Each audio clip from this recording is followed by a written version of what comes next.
Arrêtez de vous épuiser. Ce qui dépend vraiment de vous. Vous vous réveillez déjà fatigué. Vous passez votre journée à courir après 1000 choses. Plaire à votre patron, convaincre ce client difficile, contrôler l'humeur de votre conjoint, influencer ce que pensent vos amis de vous. Le soir, vous vous effondrez, épuisé.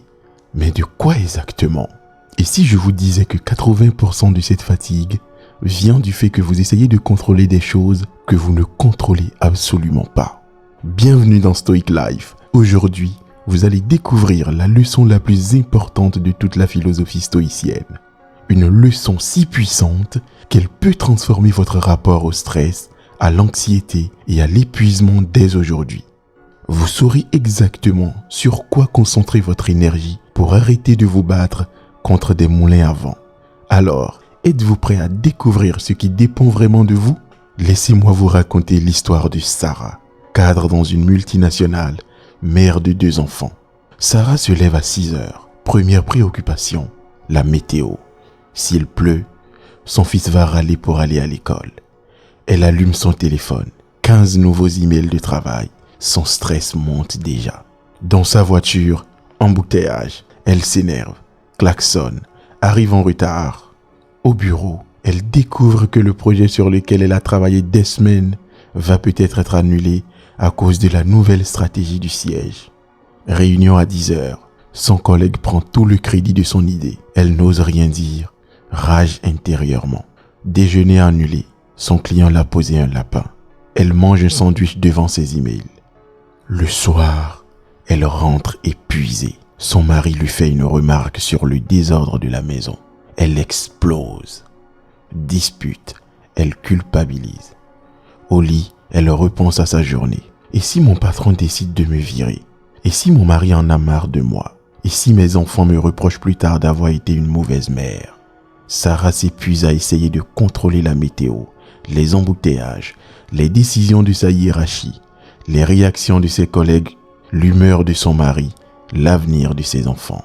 Le problème de Sarah, c'est le problème de 90% d'entre nous.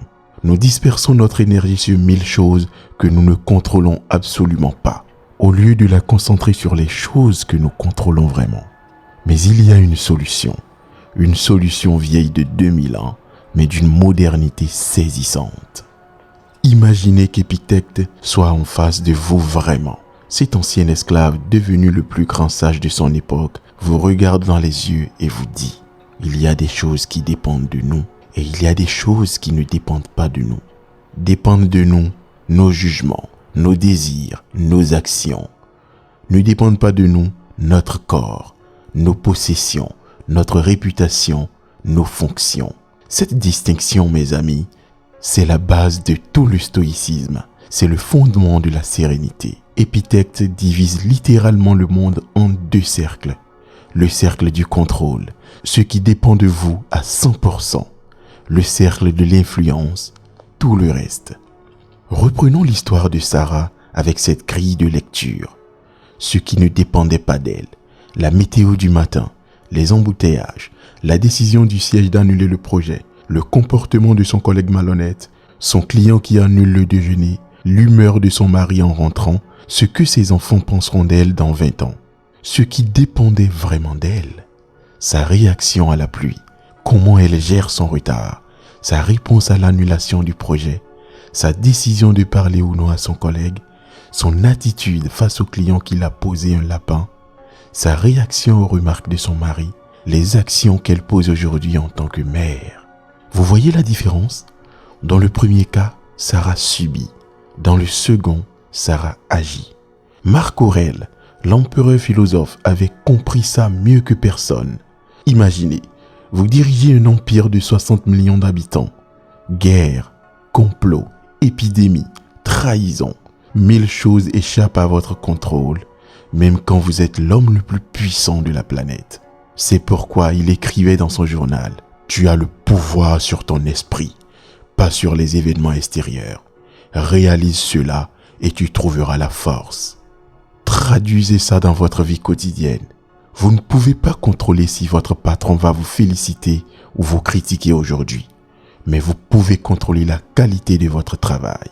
Vous ne pouvez pas contrôler si cette personne qui vous plaît va répondre oui à votre invitation, mais vous pouvez contrôler le fait de lui demander avec sincérité.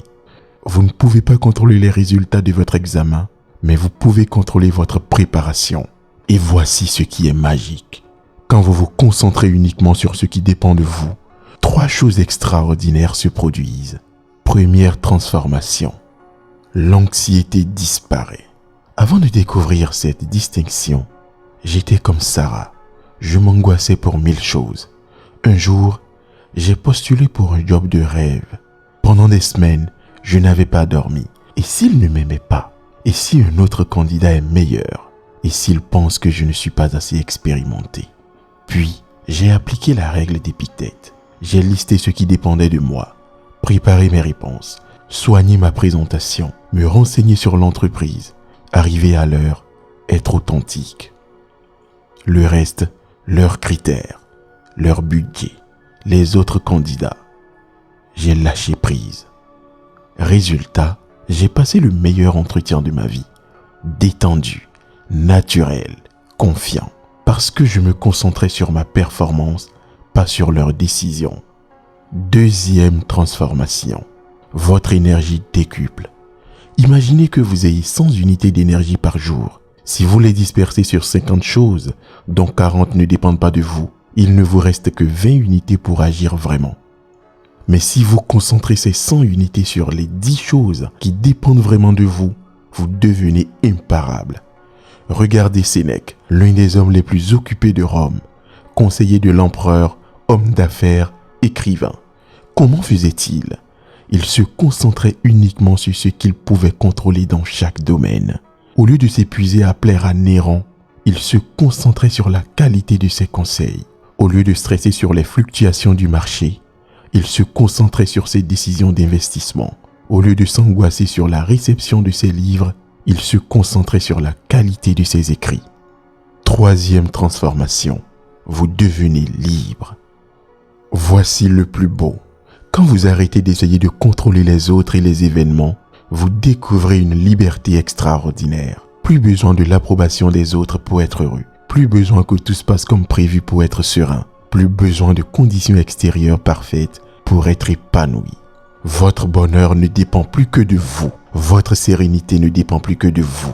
Votre réussite ne dépend plus que de vous. C'est ça, la vraie liberté stoïcienne. Si vous m'avez suivi jusqu'ici, vous venez de découvrir l'outil le plus puissant du stoïcisme, la distinction qui a libéré un esclave, apaisé un empereur et qui peut transformer votre vie. Mais attention, connaître cette distinction ne suffit pas. Il faut l'appliquer tous les jours dans chaque situation. C'est pour ça que j'ai créé Stoic Life, parce que ces enseignements millénaires méritent d'être vécus, pas juste compris.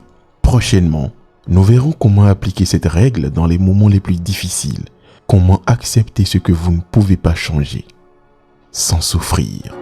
Si vous voulez faire partie de cette aventure de transformation personnelle, abonnez-vous maintenant et activez la cloche de notification. Ces épisodes sont conçus pour se compléter, pour vous donner progressivement tous les outils d'une vie stoïcienne.